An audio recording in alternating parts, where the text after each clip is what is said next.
Well, first off, hats off to Illinois. Very good team, and they played extremely well, and it felt like we played well also. But, this has been a great experience. A shout out to the city of Omaha. This has been awesome to be here and everything that these guys have dreamed of. But really proud of our team, and I thought we played well.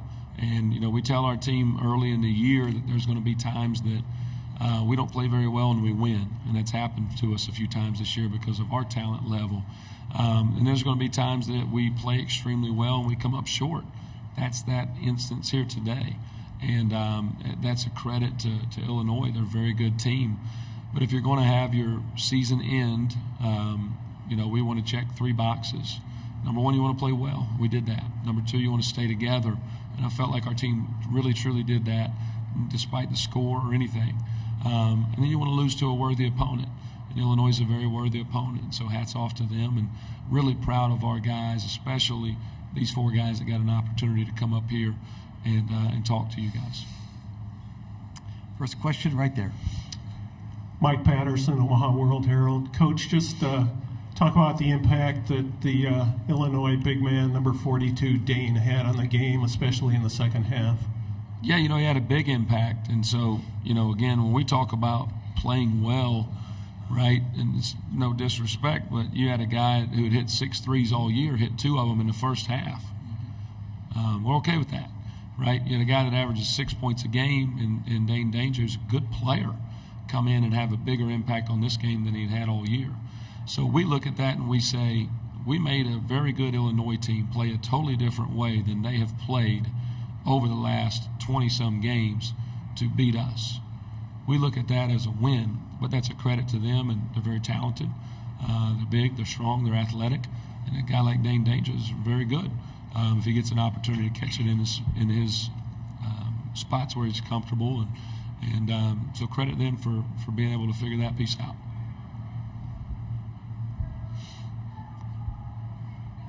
Next question's on the left-hand side here. Thank you. Brian Milam, WKYT Lexington.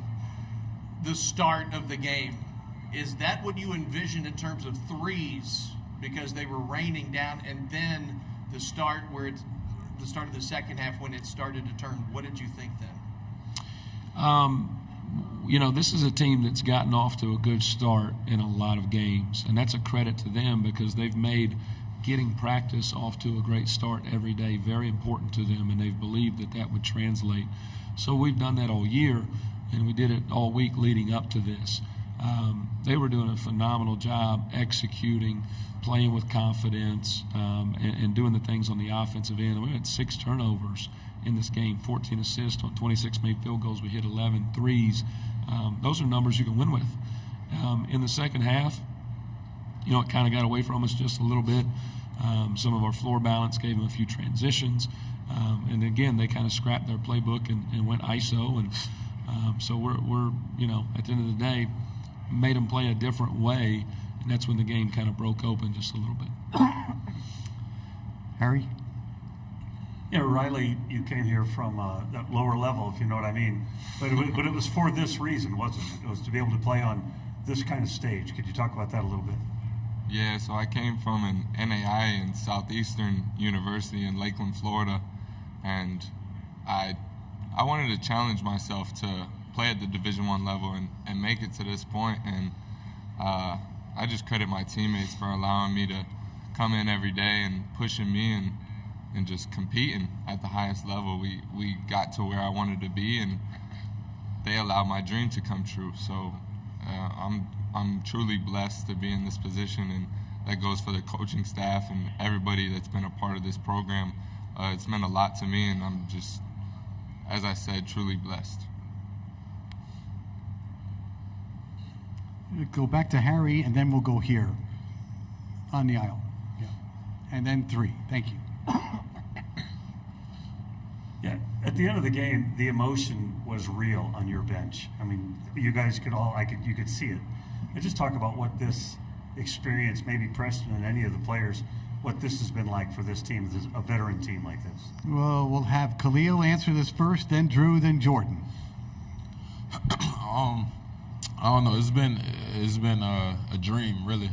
It's just been so fun, like coming to practice every day, being around these guys every day, the bus trips, meals, just everything. It was fun. So it was a lot of emotion just off the strength that, not because we lost, but because we weren't gonna get another day with each other. So once we came to that realization, the emotions just they poured out. Yeah, going off what Khalil said, it's just I look at these guys like they're my older brothers, and not being able to just do one more closeout drill or just whatever the case may be, I think that's what hit the most. Like, I don't know when I'll ever be able on the same basketball court with these guys again. So I just think it's just missing that brotherhood, even just things in the locker room, just the little things. I'm gonna miss it. For me, it's been a huge blessing. I always wanted to play in March Madness and play for a winning head coach, and playing for Coach P has been nothing short of special. I wanted to play for a God-fearing coach, and he's helped me tremendously with my faith and growing in spirit. And he always told me he told me when he was recruiting me, God will not protect you from what he's using to perfect you. And I'm just so thankful for him. I'm so thankful for this program, and I'm blessed to be here. Right here. Thank you. Drew, I remember 4 years ago, the first day you walked on campus on your recruiting visit, and since that point, you have worked your tail off to get to this point. You are the maestro. You are the point guard. You are Mr. Morehead. You are Mr. Morehead. How special is it to sit where you are right now and to go out with these guys knowing that you've done everything possible? If you would ask me that, if I could see myself in the future doing this, I would tell you no immediately. I would say 4 years ago, I just wanted to play, just like 2 minutes. So just to be able to do this is it's special. And I have special guys around me. So it wasn't just me. I have special coaches.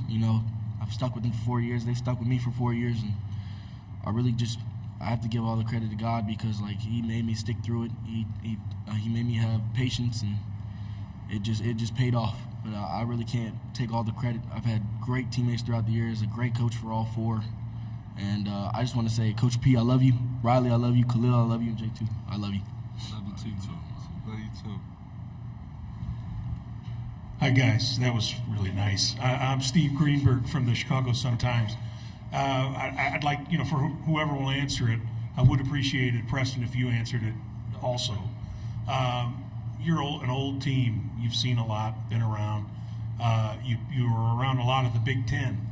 You played Purdue, you played Edie, and now you've played Illinois. I'd like to ask you, how good Illinois is in that context. What you think, or are they as good as Purdue, for example, or what you see, what you think? We're going to have Jordan start. Riley will come next, and then we'll finish this press conference with the answer from Preston. Go ahead, please. I got nothing but respect for those guys. They're very well coached. They defend well, and they really crash the boards. They got size at every position. I don't think any team that we played in the Big Ten had that much size at every spot. And they're just a really good team, and I hope they do well in the tournament. I think their physicality was top of the charts. They were jamming us off ball screens. They're doing all they could, locking and trailing. It was hard to screen them, stuff like that. And then they were just, as J2 was saying, they were a bigger team, 1 through 5, not just with a Zach Edey type player, but their point guard's 6'6". He's backing you down. It's tough to match up with, and they're a great team, well coached, and they just went out there and they could adapt. They could change on the fly.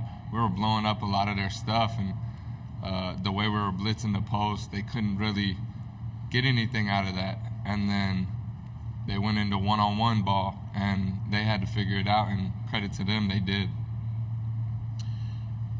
Those are two pretty good answers from guys that understand basketball, wouldn't you say? I think what makes them really good, obviously any Big Ten team is going to have size and talent and physicality. I think they're a very non-conventional team, right? You look at Marcus Damask, he's played the 4 at his last spot. And then he plays point guard here. You know, they got a guy in Ty Rogers who hadn't taken a three all year, and he might bring the ball up. So they're a difficult team to prepare for because they're unique.